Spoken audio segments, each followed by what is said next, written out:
build your squad today, I just feel like I'm better equipped to deal with it now. And that's what therapy is. It's just what you saw. And maybe edit that out.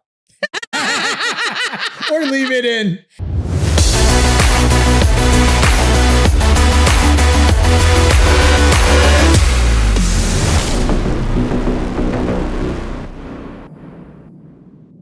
Welcome to the Mental Health Janitors, where we help you clean up the mess in your head. I'm your host, Sergeant Q, and with me as always, Doc Jess. Hi. And today we have an action-packed episode for you guys. You're not going to want to miss a minute of it. And here we go. So we're going to be talking today a little bit about ice baths. So our new advancement is ice baths. So if you haven't tried one yet, you've been watching a lot on the internet, we're going to talk a little bit about that. My own experience, but I've been doing it for over a year now. And Jessica, she just started her journey with the ice bath. I was doing it in the middle of winter, the ice bath, when I was first doing it before it became popular. I'm a trendsetter. What can I say? Mm-hmm. We're also going to be talking about some new things in the media, you know, this new COVID scare that's coming out and how that could affect people's mental health. And then our tool for our toolbox is we're going to use this new form. Well, it's not a new form. It's new to me, but it's something Jess has been using for a long time.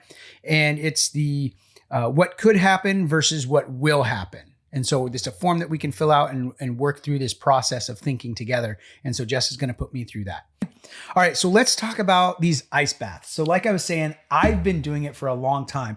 So, but I want to hear from you. I want to hear like what, number one, so a few questions. Number one is, how'd you hear about it? Number two will be why you decided to actually try it. And then number three will be, what was your experience once? Like, I want to hear the process of like stepping your first foot in and then being in for however many minutes and then getting out. So first question is, how'd you hear about the ice bath?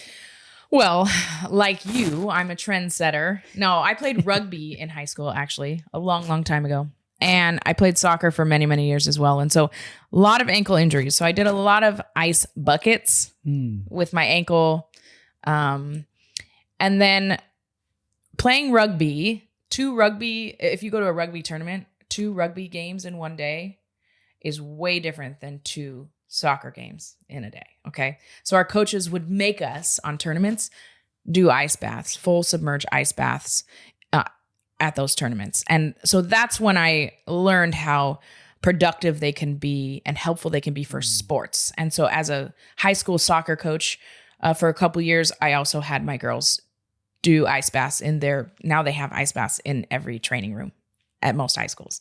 So I've kind of known about it for the sports aspect, but this new craze of it helping mental health and physical health has been really intriguing to me because it helped so much with sports injuries. And so my husband and I have been talking about wanting to try it.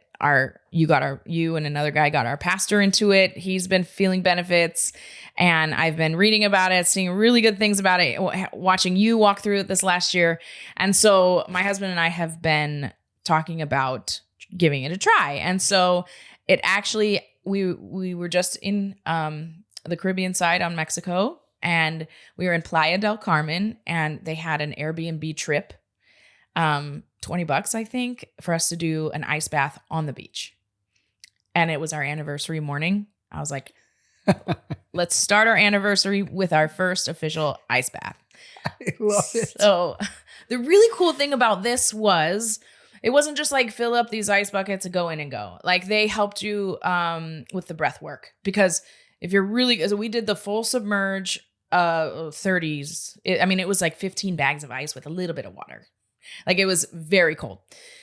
And so they took us through 3 different patterns of breathing to help practice the breathing of deep.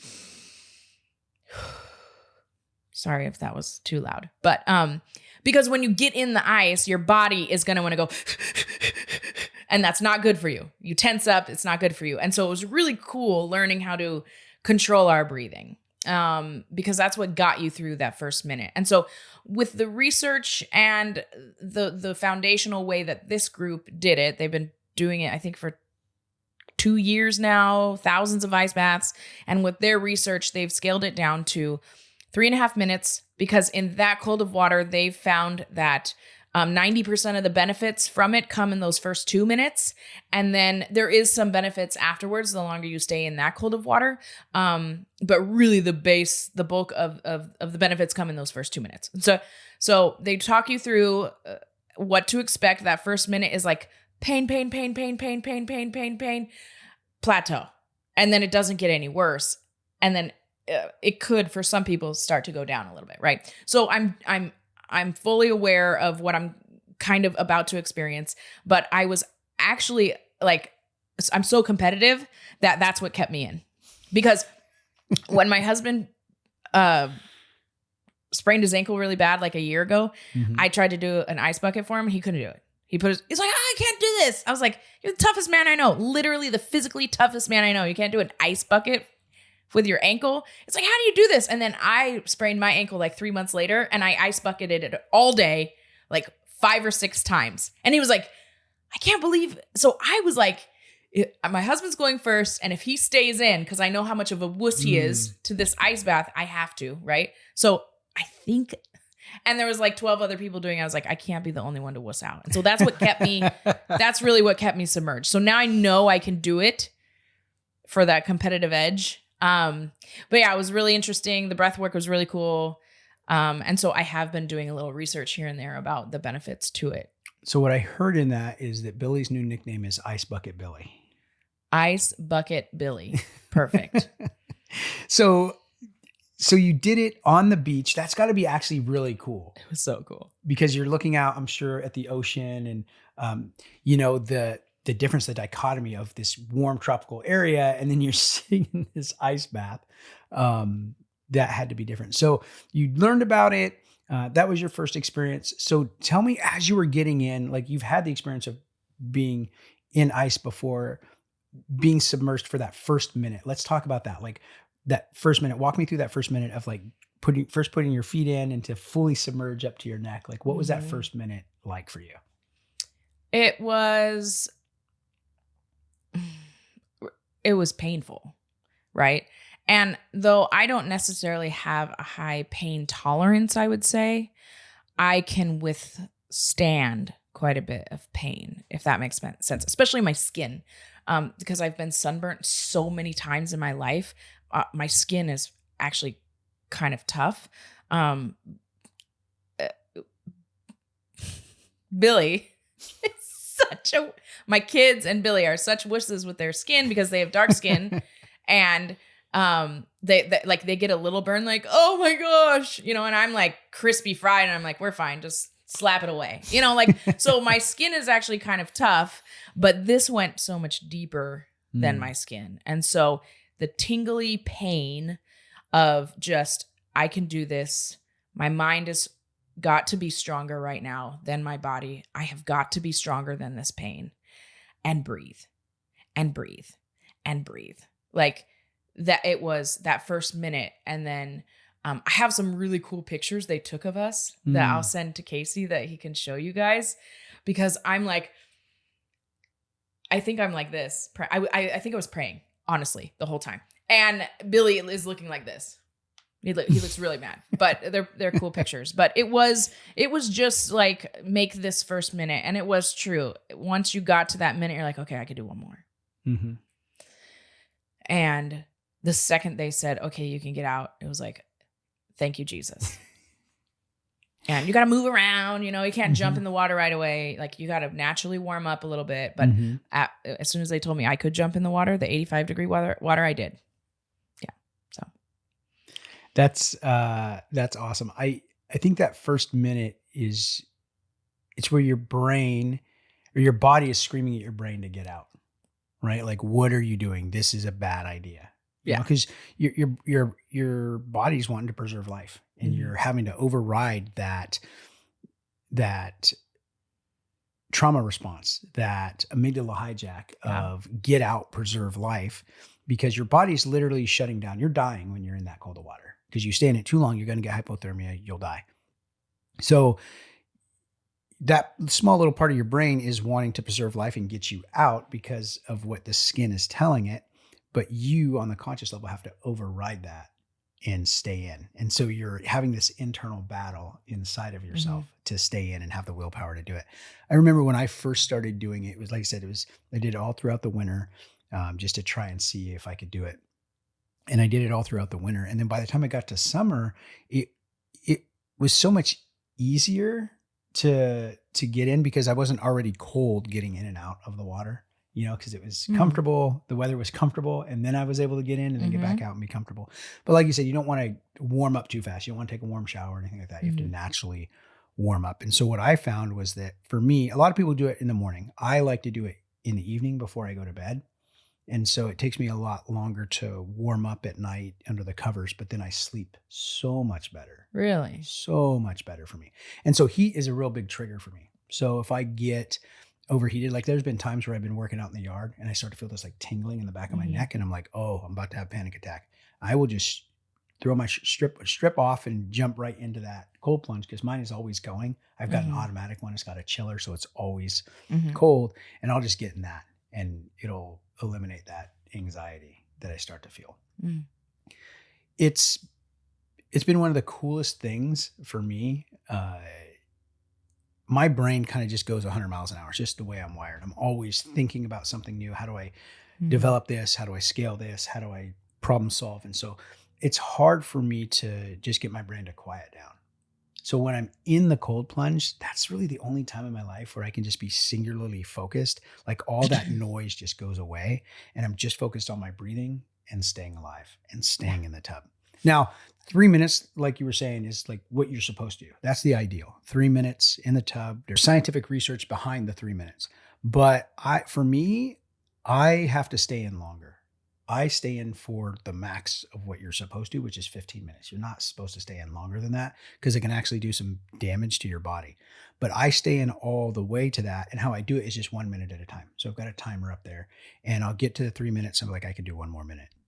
And I'll get to 5 minutes. But like, I can do one more minute. 6 minutes. I can do one more minute, one more minute, one more minute. And I get to that, like you said, that plateau where everything's just kind of numbed out. And it's about the 8 to 10 minute mark where everything else is quieted down and I'm just singularly focused on the goal of hitting that 15 minutes. And then because I'm perfectly still in there and I'm breathing. And then when I have to move to get out, it's like I almost don't want to move to get out because it reactivates that tingling and pain all over again. It certainly does. It's like you kind of get comfortable in this pain position where you're in, but if you move, then the water moves and you get all these new sensations on your body. And then it's just like going through all of that again to get out. And so it is painful to get in and to get out, but that time in the middle is pretty good. Yeah, I've been doing it for almost a year now. It'll be a year in November is when I started actually doing it. So it'll be a year in November.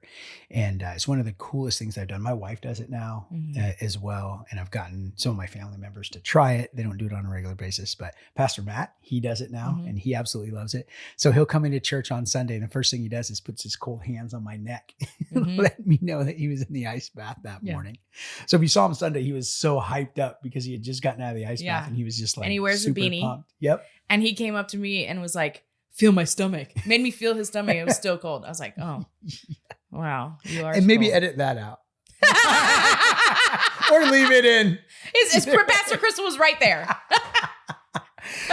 So if you guys have not tried the ice bath, honestly, it's incredible. And you don't have to go buy one, right? If you want to just try it, most gyms have these now.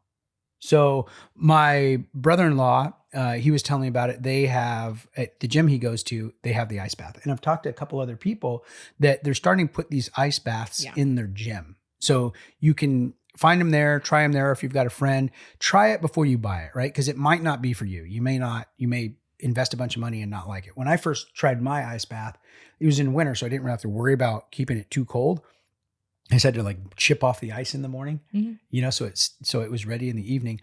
But I just used a water trough for a horse. It's just a horse trough and aluminum, and that's what I would use. And when I upgraded, I said, this is for me. And I actually bought one that has a chiller. I gave that one to Pastor Matt. And so then he used it. And so you can always find something like that, right? Or a 55-gallon drum. Here's the thing. If you're going to start doing this, do it with a friend or a family member. Don't do it on your own. Super, super, super dangerous.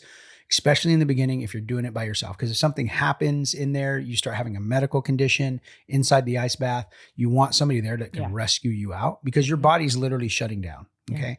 And if you have heart issues or something like that and you get in there, that shock to your system may put you into shock. Yeah. Okay. And then you're going to start having medical issues. So have somebody with you. I've been doing it for almost a year. I still don't do it when nobody else is there. Yeah, I make sure that my wife is there or my daughter, somebody is there that can help me if I need assistance. And so that's my disclaimer. Yeah. And make sure that if you have any heart conditions or underlying medical issues, to talk to your doctor first. Yeah. Doc Jess, she's putting out the disclaimer. Yeah. I didn't do any of those things because I'm a Marine and we got to learn the hard way. But definitely give it a shot. I absolutely loved it. And so here's what I want to talk about is what's actually happening in your body when you're doing this. So cold exposure increases the production of a neurotransmitter called neuroepinephrine, which focuses your attention and vigilance on mood. So neuroepinephrine, it increases your focus, attention, vigilance, and it can increase your mood.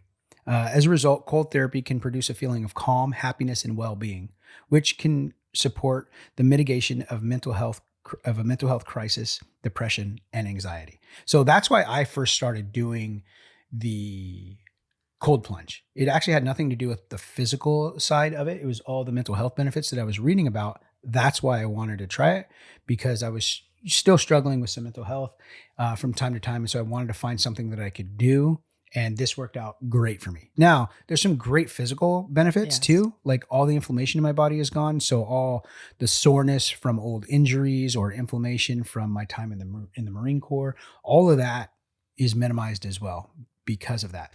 And the real trick is if you can get all the way up to your neck, because the vagus nerve is right there. Mm-hmm. And that's where you're really getting, for me, a lot of the mental health benefits is cooling down that vagus nerve. Yes. Then it helps with all those mental health components I was talking about. If you just got in there up to your chest, you're not going to have as great a success on the mental health piece. You really got to get all the way to your neck where it's cooling down that vagus nerve, which is the main channel up to your brain. So do you have anything else to add to that, Doc Jess, on the medical side? I mean, I just would add about the inflammation that inflammation breeds infection. Yes. And so if you research the medical side of inflammation, it is a cause of a lot of diseases and bad things. And I could only imagine what sitting in an ice bath for 10 to 15 minutes a couple of times a week could do for your inflammation naturally, instead of popping ibuprofen 3 times a day. Yeah, absolutely. Like if you get an injury, they always say, put ice on it, right? Because it reduces the inflammation. And so you're putting your whole body in ice. So you're reducing all the inflammation everywhere. So give it a shot. Let us know what your experience. If you've done the ice bath, leave us a comment. Let us know what you thought of it. And give it a shot, guys. We'd love to hear from you if you're doing it or if you've tried it. And maybe we'll bring this up in another episode with some of your guys' comments. So we talked about the ice bath, which I absolutely love. Huge advocate for the ice bath. All right, let's talk about current events, you guys. So something that's coming up in the media now, and it's starting to rear its ugly head again, is COVID. And now they're talking about COVID lockdowns again, masking again, vaccinations again. And so I don't want to get too political on this show about it, because people have strong beliefs. I know I have my own strong beliefs about the whole COVID thing, just from my experience of being in healthcare and janitorial and cleanliness of infectious disease control. But let's talk about the mental health aspect of it. And let's try and keep the conversation really focused on the mental health piece. Yeah. And so with this current event and these things happening where the entire world experienced a trauma, which was COVID, and now all of those trauma experiences that we had in the past are being triggered. Whether you were for vaccines, against vaccines, all of those trauma experiences that we had are now being triggered again. Right. Well, families fell apart. Mm-hmm. So many adolescents are in counseling because they have social anxiety, because it took away some of the most important years for them to establish confidence in social settings. And COVID is triggering for both sides of the pendulum. And so it's going to affect 9 out of 10 people's mental health. The more we talk about it cut the shutdowns and the things coming back on both sides. It is going to affect mental health on both sides. And so, I guess I would ask you, Aaron, if you are comfortable sharing with us what might come up for you. Yeah. So yeah, absolutely. One of the things for me is my industry that I own a janitorial company, and I've got about 143 employees here in the Pacific Northwest, and we're all professional cleaners. We clean a lot of hospitals, schools, federal buildings, places like that. And so we were an essential worker, right? So during the COVID shutdowns, we all kept working, and we were actually working a lot more than we were before. Super busy. Plus, we had the added stress of supply chains not being there, not being able to get the things that we needed, having difficulty working because everybody else is shut down. So just simple things like making sure payroll was in and checks were getting cut and banks were open so people could cash their checks. Like all of these things, dealing with when something wasn't right and having to call a call center or having to deal with an entity, a government entity, so we could continue doing business and doing our job was 10 times harder because everybody was at home, shut down, not doing anything. So where everybody else was at home having that experience of feeling like they were locked in and shut in, I was having a completely different experience of being overworked, overstressed, because I couldn't do the work I needed to do very efficiently or effectively because everybody else in the world had shut down. And so I really felt this like pissed off. Like, I'm busting my butt out here and everybody else is at home scrolling Facebook and playing day drinking. Video game. Day drinking. Yeah. Yeah. I'm seeing my friends out there day drinking and I'm like, yeah, I'm over here, working my butt off. And so are all of my employees. Even simple things where my employees are working 8-10 hours a day. They are sometimes working 6 days a week, but they still got to run a life. They've got to be able to do laundry. They've got to be able to go to the grocery store. They've got to be able to take care of their families. Schools are shut down. So how am I going to take care of my kids and go to work? So all these problems that we had to deal with and still go to work was really, really difficult. So having to navigate that was a whole different mental health experience for me and my team compared to other people. Because now we felt like we're carrying the heavy load and everybody else is just chilling. Yeah. So that was my experience during COVID. Yeah. And for me at the time, I was an in-school suspension teacher at a local high school. And so I guess I was kind of looped into the administration team because I had to work with the administration team so much with behavioral modification and disciplines and things like that. And so we would have to get together and do home visits for certain kids. A lot of them were my kids that weren't logging into their online classes. We had to go and do welfare checks. And we also had to start monitoring because all the kids got Chromebooks. We had to monitor their searches. And what we found is that mental health searches, crisis mental health searches with these kids' Chromebooks went up 650%. That's incredible. Yeah. Wow. That's a crazy statistic. A lot of the kids that I dealt with only ate because they came to school and they were part of the lunch and breakfast program. And so we had to find ways to get food out to these kids because they weren't eating. And it was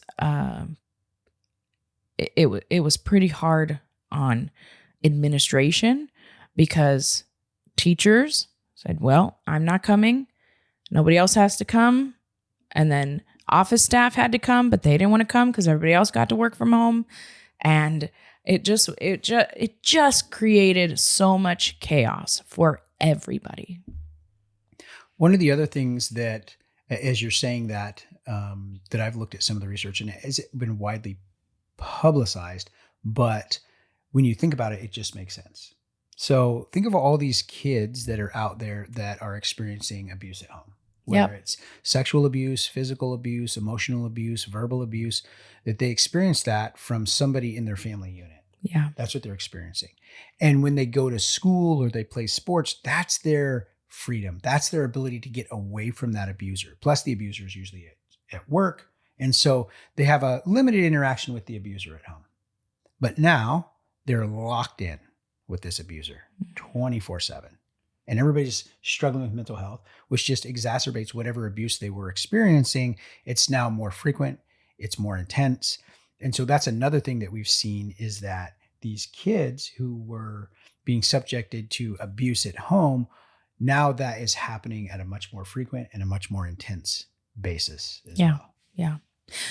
Not to mention that one of the largest reporters to CPS for child abuse is schools. Mm-hmm. And so when they're not showing up to school to see the bruises or to see the effects of abuse, some people are saying, well, abuse is down because people are spending more time with their families. Mm-hmm. No, abuse reporting is down because the people that report abuse aren't seeing the outcomes of the abuse. Yeah. And so that's a really good point, Aaron, because I had several kids that were school was their safe place. And so wherever you fall on the whole lockdown, not lockdown thing, it doesn't really matter. What we want to do is share with you guys, like, this is something that's happening in our society again. And so now we want to tell you guys, like, how can you be a good support for one another, for your friends and family? Because we're all going to experience this at some level again, right? Whether they do the shutdowns or not, that angst is here right now. Yeah. And so I think will we be able to use that in the toolbox? Yeah. So what we're going to do is we're going to transition into the tool for your toolbox. And so Jess is going to tell us a little bit about this tool that you can use to be a good support system for your friends and family. And for your kids. And for your kids, right? Yeah. Yep. And you'll be able to not just give support, but get support this way too. So the best way to build mental resiliency is to be helping other people. But you've got to create that small group, that squad mentality that we talk about all the time. Super, super important, guys. And if you want, you can download the app, Q Actual. It's totally free. They're a great sponsor for us. And it's available for free on the App Store. You can download it, build your squad today, and then you can use this technique to be able to be a good support system for them. And you're going to be training them how to be a good support system for you as well. And so if you're thinking like, oh, I don't want to bother my friends or family, you're not bothering them by asking for support. What you're doing is you are giving them an opportunity to build their own mental resiliency. So when you're stoic and you're like, I don't need help, I can just handle this on my own, you're actually robbing your friends and family of an opportunity to build their mental resiliency. So just keep that in mind. Yeah, that's good. All right, Jess, let's get into it. Yeah, so this is just a simple worksheet you can download for free at therapistaid.com. And we'll post a picture of what it looks like and a link to where you can get it. Or you can just write down these questions that we're going to go over with you and have it in a journal. But what it comes down to is in cognitive behavior therapy, kind of the bread and butter of it, some of it is what we call cognitive distortions, right? And those are distorted thoughts that are off or wrong. And we've talked about negative bias. We've talked about perception bias. Right. We've talked about all those things, and those all go into these cognitive distortions. So I want to pause. So cognitive distortion, that's a great big word, right? And so we both understand what that means. Yes. So let's break it down. Cognitive. So let's break down the word cognitive. Yeah. So that's like your thoughts, feelings, and emotions. That's your processing, how your brain is processing whatever situation you're in. That's your cognitive piece.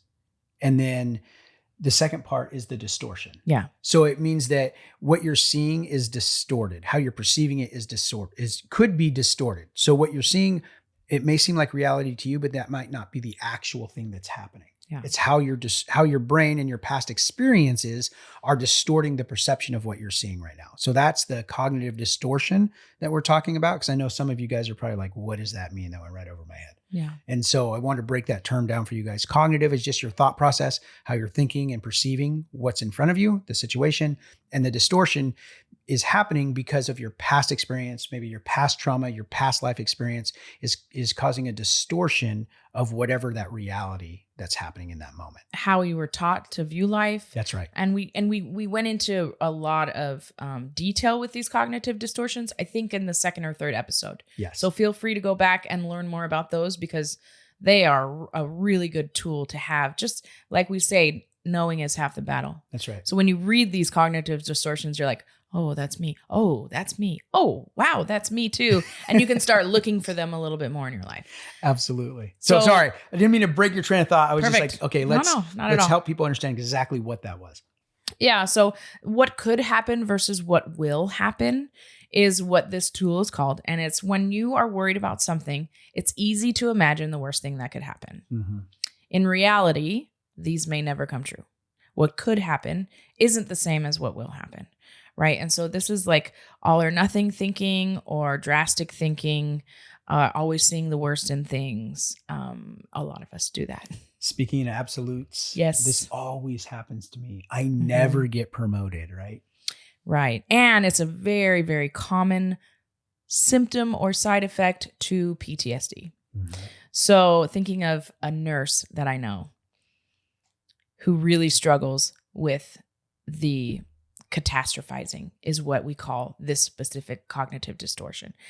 I'm always seeing the worst that could happen in a situation because I was an ER nurse, not me. This nurse was an ER nurse for 16 years and she saw the worst that could happen.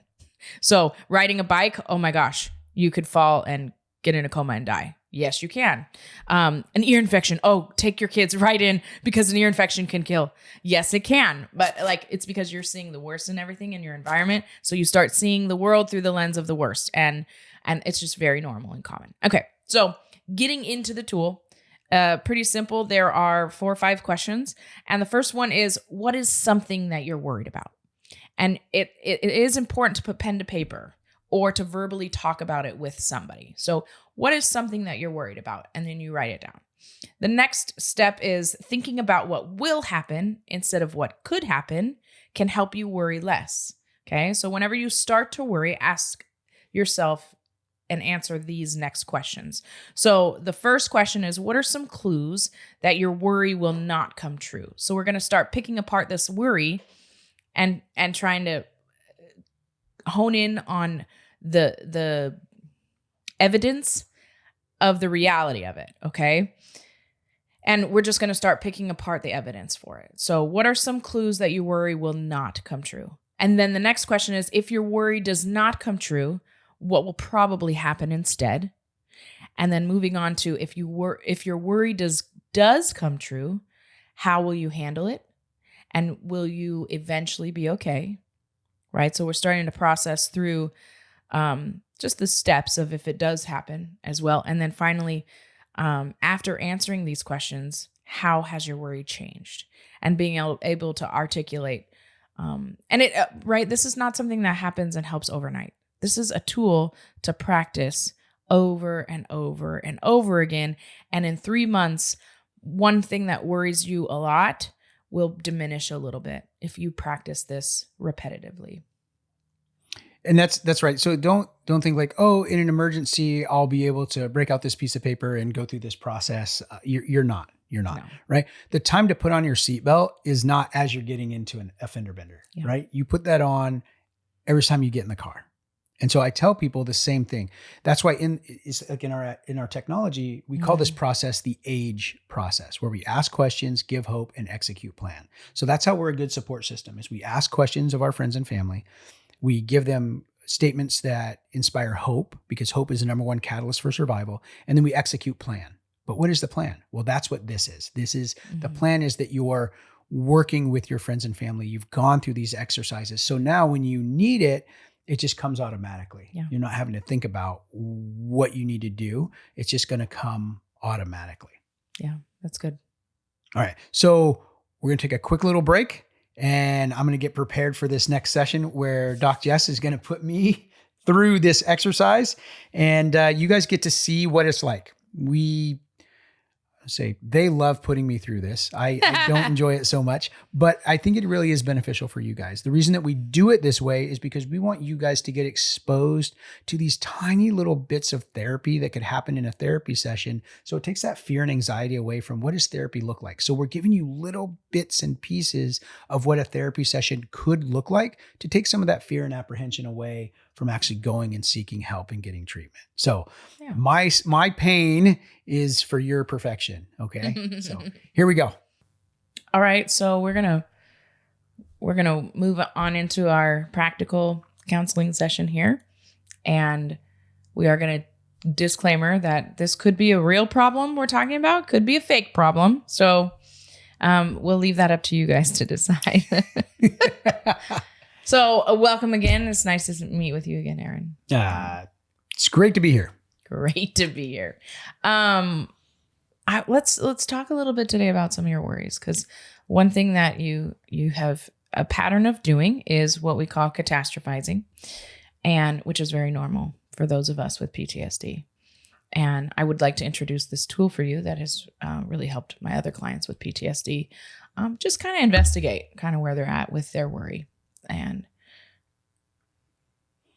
so with this tool, is this something that I just do on my own, or? You can. I'll give you the link to be able to print it out and do it on your own. Or because you're such a great resource for other veterans, this could be a really great tool for you to turn and do with other people when you notice that they're worrying. So I don't have to be a counselor to use this tool? No, you don't. Fantastic. No. And but it's either or. So you either sit down by yourself and write it, pen to paper, your answers as you go through it, once we go through it together, or you verbalize it with somebody. So you're not going to really want to hand somebody this piece of paper and be like, here, could you ask me these questions? You know, if you're doing it for yourself, I would sit down, pen and paper. But if you're doing it for somebody else, it's just kind of a good guide for you to help teach them how to do this. So. All right. Well, let's get into it. Well, let's first ask, what is something that you're worried about right now?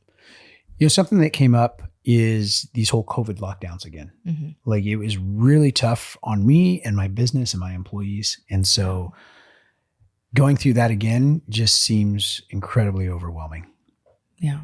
Yeah. So I hear you say that what's worrying you the most right now in your life is these scares and these talks about the COVID shutdown again, because it was really hard for you, your employees, your business, your mental health. Yeah. We were essential workers is what they called us, which then just separated us into a separate class of people. You had essential and non-essential, which is not good. And then just trying to navigate through business world where 90% of the other businesses are shut down. So the things that we needed to be able to clean hospitals and sanitize areas weren't available to us. We had to figure it out. Other people that we needed to work with to get things done in the government were not available. And it just made everything 10 times harder. And we had so much more work to do because so many other cleaning companies just bailed out. Yeah. And so you had all these critically important infrastructure departments within our government and within our society that needed to be cleaned: hospital systems and federal buildings and police departments and fire departments. And our job is to keep those places clean, but then not having the resources or manpower to do it. It was just so overwhelming. And so thinking about that, it just stresses me out. Yeah. It's like, I don't want to do it. I want to be one of the guys that bails and stays home this time. Exactly. Yeah. I could see that. So, thinking about what will happen instead of what could happen, you know, as you go through this process, it can kind of help us worry less. We're going to go through a couple questions, just to kind of dissect where we're at with reality, right? Because you experienced this in real life. Yes. And so kind of just brain dumping on this process might be helpful. So what are some clues that your worry will not come true? Well, there hasn't. Some clues that it won't come true are that, we're not seeing death rates like we did in the beginning, right? So that's not all over the news, the death rates that were happening. Number two is that a lot of it, I think, was the fear of the unknown. Like, people didn't know this disease. It was brand new. We didn't know anything about it, what could happen. There were no treatments available. There was all this, misinformation coming out from all these different government agencies that are telling us totally different things. And so a lot of confusion, and that's not really happening yet. Yeah. Yeah. So what I hear you saying is some evidence or clues that the same exact thing might not happen again is we know more. There's not as much of the fear of the unknown, and that the death rates are not the same as they were, because our bodies and antibodies are adapting to things, and our bodies are fighting this a little better. I know you didn't say that, but is that kind of what you're thinking? Yeah, it's the I feel like as a society, we're a little bit better prepared for this because we've been through it once, right? And so we kind of know what the expectation is. We know what it looks like, and we have some resources available to us now. Yeah. So if your worry does not come true, what will probably happen instead? Well, I imagine there will still be a bunch of political infighting that'll happen, which will cause some discourse and will be problematic, but I don't think it'll be to the scale that we saw before. But there's still definitely be that. It'll be a political talking point where people will, on both sides of the issue, will just get up on their soapbox and pontificate about why they're right. That's what'll probably happen. I see the lockdowns could happen in isolated areas, but I don't think it'll be nationwide or worldwide again. The masking will probably be more of a recommendation. Maybe some industries will require it. I could see like healthcare, if you're in the ER, like maybe they require it when you come in. Because even after the lockdowns ended and all that, hospital systems were still keeping those mandates in. I'm hoping that the airline industry doesn't get back on board with that because that made things really tense for travel. So I'm not sure about that one, but the other ones, that's probably what will happen. Right. And what are some things that you learned the first go round that you think you could carry on to maybe a possible second round? So one of the things that we did is we really tried to support our frontline workers that were out there. Like I said, it was really difficult trying to get things that they needed. Basic food items, hygiene items, diapers, formula, food. They're at work all day and now they're trying to go and get these things that are very scarce on the shelf. Toilet paper was a huge issue. And so I have a janitorial company. I can just order that in bulk, which I did. And so what my wife and I did is all of our frontline workers are out working, keeping everything clean. So we would go out during the day and we would go buy all of these things that we knew that our people needed. We'd find out what size diapers people needed, baby wipes, formulas. If they had specific dietary concerns, we'd get specific food, but we bought, beans and rice and meat, just staples that people would need. And we would bring that in and my office staff would prepare little packages for people. And so at any time, any of our employees could come in and get what they needed. And if they couldn't, then we would have a supervisor bring it out to their job site to get. So if they had a young child, they needed diapers, we would go find those and we would find that resource. We would spend our time getting those things together so that way our employees could be not worrying about that. They could spend all of their cognitive load, their cognitive energy on the task at hand, which was keeping the place clean. And we could take on those other things for them and help them. So I think that's what we would do this time as well. Yeah. And I could only imagine what kind of loyalty bond that must have produced between you, your wife, and your employees. Yeah, it was pretty cool. That wasn't why we did it. That was just a side effect. Yeah. A positive side effect of this is that we all became a lot stronger together because we were all in this together. And my employees definitely felt supported by us doing that. And of course, there was a couple times where employees, we would go and help and then they would bail on us anyway. And it did upset my office staff, but I could really easily mitigate that by saying, hey, that's one person. Look at the other 100 people that you helped who are appreciative and just try to redirect and refocus them. Because it was really hard on the office staff as well, trying to help manage that and fill every shift. But we've been through it. We're a lot more prepared. And so I think we would just double down on how we can best support our people. During that time, gas spiked up like crazy. So we were helping people, get to and from work with, with fuel and all these other things. So just doubling down on the resources that we can provide for our people to make sure they can be effective at the job. Yeah. So if your worry does come true, how will you handle it? And will you eventually be okay? Yeah, how will I handle it? Kind of the same way I handle everything. I just put my head down and I just push through to the other side. That really the only failure that I've ever experienced in my life is when I quit. And so as long as I don't quit, I just keep moving forward. I will get to the other end. I'll be able to look and see what did I learn, just like we just talked about right now, actually. Like we looked at, this is what happened. What did we learn? And what can we do next time? Yeah. And so that's how I'll get through. If this happens again, that's exactly what we'll do. We'll take the lessons that we learned from the first time, apply it to this time. And then when we get through on the other side, we'll do it again. Like, what did we learn? What worked? What didn't? And how can we do it better next time? Because there's always going to be a catastrophe that happens where this life is full of problems. Yeah. It says that right in the Bible. Job actually says that this life is full of problems. And Paul, he says the same thing. You know, he says, whether I've learned to live in plenty and in want. And I've learned the secret is to be content and to trust God, because I can do all things through Christ. And I'm definitely mangling that verse, but that's the crux of it, is that he says either in plenty or in want, I've learned that God's grace is sufficient and that I can do all things through Christ who strengthens me. Right. And I also am reminded of the verse where it talks about through trials and have joy through trials and tribulations, because those trials and tribulations produce endurance, which produces perseverance and then builds character. And what an amazing example you've been to your employees and anybody listening to how you handled the last situation, of the character that situation brought you through.